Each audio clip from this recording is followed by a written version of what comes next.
You're now watching a clip from the MarcWes Sports Podcast.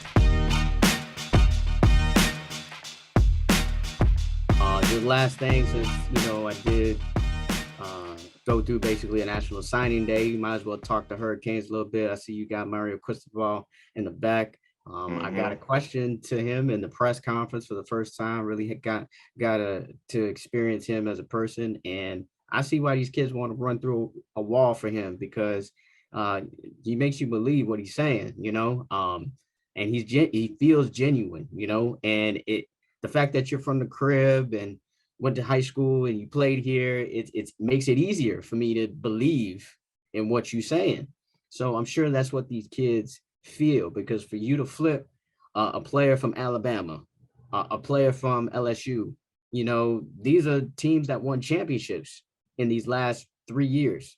So for you to flip players like that to come to the U last minute, technically within the last month or two, and that says a lot about you as a recruiter and what you can be as a head coach for this team. So yeah, I think the way that they closed on those last 4 players on signing day is clutch, to get a running back from Louisiana out of nowhere, a 4-star, and to get a big like nose tackle in Anez Cooper, also could play guard, so he's kind of interchangeable, is huge. And to get McCarthy, Matthew McCoy, is just you need offensive line. You need to start there in the trenches. You don't want to have a trash out. You got the quarterback, you got the skill position players, you just need O-line. And you need some big guys in the middle, and that's what he addressed. And so I like to see that. You're getting a couple transfers. You got the receiver from South Dade High School, who was at Clemson, who some people thought he was a 5-star when he played down here. So he gets to come here and add to that receiving core that we already have. We already stocked that DB or defensive back, or safety and cornerback. I mean, like, you got some players that can really play back there with the Williams boys, I guess we could start calling them. William brothers. Yeah, the William brothers, Vontae and James Williams. I mean, those two are dogs, and they're young puppies. They're only going to get better. You hope you just get the maximum out of there, because 2 more years and they're going to be out of here. You know what I'm saying? Only if they're good, man. We had the super seniors over here staying around for 5, 6 years because they was trash. You speaking hopeful 2-3 years, that mean that they're gonna be doing their thing. I mean, come on. Right. But quick question. Yeah. What question did you ask Mario Cristobal? You said that he was you asked him a question for the first time. Yeah. You feel what I'm saying? Like, what was the question that you asked him? I asked him what position groups were the most that you wanted to address, basically, like coming into as a coach, what were the position groups that you felt had the greatest need? That's exactly what I said. What did you feel had the greatest need? And what was the most challenging about the process of trying to recruit these players in such a short amount of time, 2 months? So I asked him 2 questions, and then he answered the first one, but he forgot my first question. So I had to repeat the question for him. But yeah, he was, to tell you what he said, he was saying that linebacker, it was the greatest need, so, which I obviously knew, and I just kind of wanted him to say it. That's what we do. We already know the answer that we want. We just want you to say it so I could write it, so I could put it in my story.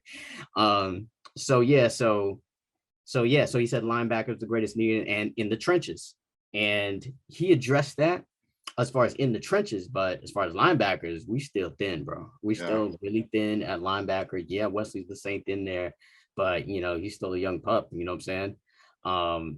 Avery Huff, I don't know if he's going to be the guy. Sam Brooks has been hurt a lot. Hasn't really played a lot. I mean, you got some other guys that can kind of step in, but I don't know if they are of elite quality. But I do feel like every other position group could get up to elite quality at this point, and that includes the O-line, because Some of these guys that he's got coming in, he's a former offensive lineman. I think that is going to continue.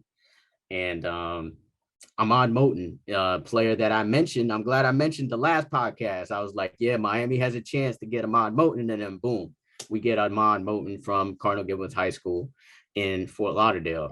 So another great player. I've seen him plenty of games, and he takes up bodies. You need a double team for him. So he was always taking up bodies, and then other players would be making a play. He's a D tackle. It's not like you make a lot of plays, but you take up a lot of space, obviously.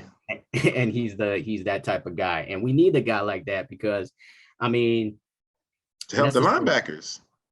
What's that? To help the linebackers, you feel me? Right, like exactly. Clog up the middle, give the linebackers some time to, kind of see what's going on, and then you go ahead and make a tackle, unless you just blitzing. But that's what we need because, I mean, Dolphins and the University of Miami, like people be running all over us. So if he could address that, then that's what it is. You go ahead and put him with Leonard Taylor from last year, and he was doing his thing. You got Silvera that transferred. Obviously, he know something is brewing in the University of Miami where he got to go ahead and leave, because I thought Silvera was actually a decent player for the University of Miami. Why not stay with the new regime and look better? For him to actually transfer, that mean that he already knew that his time was really up in Miami, and he probably would have lost his spot, even though he was a senior. And he did what he had to do to go to the NFL. So I think that we're kind of decent, but hey, it'll help out the linebackers. Yeah, definitely for sure. So yeah, I mean, I thought Silvera had a chance to stay for one more year and really, add to that line. But it is what it is. Leonard Taylor, we already know is going to be that guy for the next couple of years, and if he keeps on the track that he's going to be an NFL draft pick. Just like James Williams, I believe, would be an NFL draft pick. Cameron Kitchens, if it depends, could be as well, and Avante Williams as well. I feel like those guys could be definitely on their way to being an NFL draft pick, along with our boy Tyler Van Dyke, who is going to be the guy. I heard he could be a first rounder. I heard he could possibly be a first round draft pick. I mean, when's the last time we had a first round draft pick, a quarterback? At least I don't know, but his ass reminds me of Joe Burrow. He reminds me of Joe Burrow. I'm sorry. I don't remember. It's his whole swag. You feel me? I think the last quarterback to be drafted that high was Vinny Testaverde. I feel like he's the last one, and that was 89, I believe.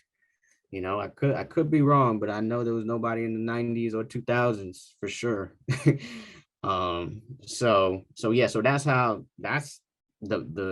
big Tyler Van Dyke could and I think will be, as long as he can stay healthy. So yeah, I mean, the future of the Hurricanes looks really great. I do have to say, yeah, we missed out on Shamar Stewart, the 5-star out of Pace. We missed out on him. I did get a chance to speak to him right after his signing to Texas A&M, who has the best class. I don't know what's going on over there, what they're feeding them or what they're paying them. You know what I'm saying? Because it's Jimbo, man. For you to have as many 5-stars as you have, and you to have way more than Alabama and Georgia. Jimbo Fisher used to be the coach of Florida State, of that team that won a championship with Jameis Winston and Dalvin Cook and them boys. Or might not have been Dalvin Cook. I think it was Devontae Freeman. But both from the crib anyway, both from Miami Central. Central. You know what I'm saying?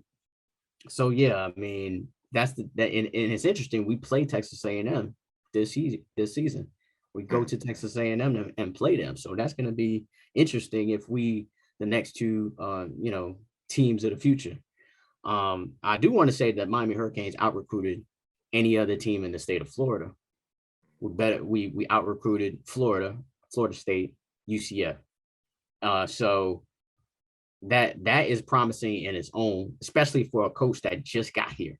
You know what I'm saying? Wait until he gets like a full cycle, because the cycle really starts right now during 7-on-7 season and camp season. You get some breaking news. A whole cycle. You know what I'm saying? Well, once he has that whole cycle, come on, man. He literally grabbed the offensive lineman from Oregon out of nowhere, who obviously Huge. yeah. You seen him? You didn't see the post not, I put on Instagram? Oh my yeah, God, yeah. I think he lit 5 plates. Was it 5 or 6 plates? Like, yo, I'm like, Yeah. tripping. I think he's originally from, might have been from Washington. I'm not sure, but yeah, he a player that used to play for USC, transfer, and you know, just the running back Trevante Citizen, Jaleel Skinner, tight end, all these players that he brought in 2 months. I mean, it's pretty impressive, you know, for him to do it in such a short amount of time. Some of these kids he offered like 2 weeks ago, and then boom, they come into Miami. You know, that is crazy. So if he gets an entire year to recruit, I mean, the sky's the limit, because if we already winning Florida right now, which is great because, you know, Florida State and Florida, they're not going to be down forever. But if you winning it right now, that means you leading the race. And if you can continue to win like next season and the following season, then if you're the king of Florida, then at times you can be the king of the country.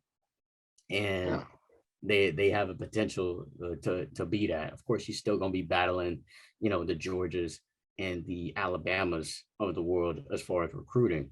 But if you can, you know, and now Texas A&M, but if you can win the battle in Florida, then that's good to see. And they jump from like the 30s to the teens when it comes to the rankings. So I think we like 14, I think I've seen. yeah. Some And say 14, some yet. say 15. They might get some more players. They're not even done yet. They might get some more players. There's a couple more players out there that, you know, they could land as well for the cycle. And then, you know, 2023 class, they got a big jump on the game with the Elite Prospect Day. Elite Prospect